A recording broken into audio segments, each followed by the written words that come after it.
ഈ രാഹുൽ മാങ്കൂട്ടത്തിൽ കേസ് അത് ചർച്ചയാകുന്നുണ്ട്.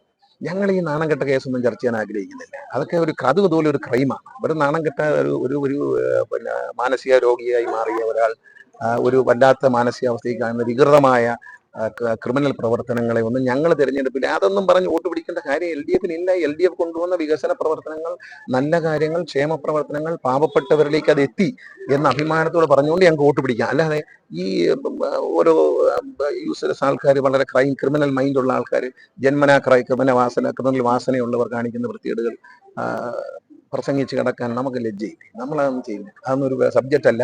അത് പുകഞ്ഞ കൊള്ളി പുറത്താണ്. അത് കോൺഗ്രസിനെ കൊണ്ട് കിടക്കാൻ വേണമെങ്കിൽ 2 ദിവസം കഴിയുമ്പോൾ വീണ്ടും എടുത്ത് തെളിവ് വയ്ക്കും. ഇപ്പം പുറത്താക്കി എന്ന് പറഞ്ഞ് ഇവരെ നാട്ടുകാരെ ഈ തെരഞ്ഞെടുപ്പ് ജനങ്ങളെ പറ്റിക്കാനും മാധ്യമങ്ങളെ പറ്റിക്കാനും വേണ്ടിയാണ് ഇപ്പൊ പുറത്താക്കി. 2 ദിവസം കഴിയുമ്പോൾ മഹാനാന്ന് പറഞ്ഞെടുത്ത് മറ്റേ 18 പ്രോ ആണെന്ന് പറഞ്ഞെടുത്ത് മടിയിലോട്ട് വയ്ക്കാം.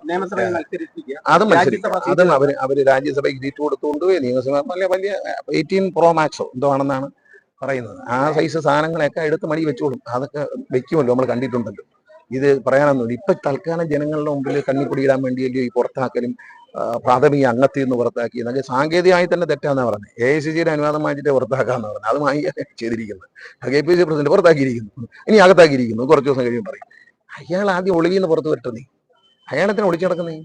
അയാൾ ഈ കൊല്ലത്ത് എന്ന MLA വീട്ടിന്റെ വാതിൽ ചെന്നുകൊണ്ട് പറഞ്ഞ വൃത്തികേടുകളെല്ലാം അയാൾ ചെയ്തുകൊണ്ടിരിക്കുന്ന കാര്യങ്ങളാണെന്ന് അയാൾക്ക് ഇപ്പൊ ബോധ്യപ്പെട്ടില്ലേ? കാരണം ആ പ്രസംഗം കേട്ടാൽ നമുക്കറിയാം അയാളുടെ വൈകൃതം എന്താണ് എന്ന് അയാൾ പ്രസംഗിക്കും. സ്വന്തം വൈകൃതമാണ് അയാൾ പ്രസംഗിക്കുന്നത്.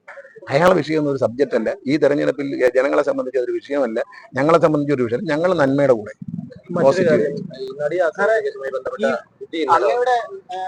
നിയോജക മണ്ഡലത്തിലെ പഞ്ചായത്തുകൾ, അതുപോലെ തന്നെ ജില്ലാ പഞ്ചായത്ത്, ബ്ലോക്ക് ഡിവിഷനുകൾ, അതിൽ എത്രമാത്രം മുന്നേറ്റം സൃഷ്ടിക്കും? വൻ മുന്നേറ്റം. കഴിഞ്ഞ തവണത്തെക്കാൾ 8 പഞ്ചായത്തും LDF ഭരിക്കും ഭൂരിപക്ഷം. ബ്ലോക്ക് പഞ്ചായത്ത് വൻ ഭൂരിപക്ഷത്തിൽ. ബ്ലോക്ക് പഞ്ചായത്ത് ഗംഭീരമായി വിജയിക്കും. ജില്ലാ പഞ്ചായത്ത് 3 ഡിവിഷനുണ്ട്, 4 ഡിവിഷനുണ്ട്. 4 ഡിവിഷനും ഞങ്ങൾ വിജയിക്കും, ഉറപ്പാണ്.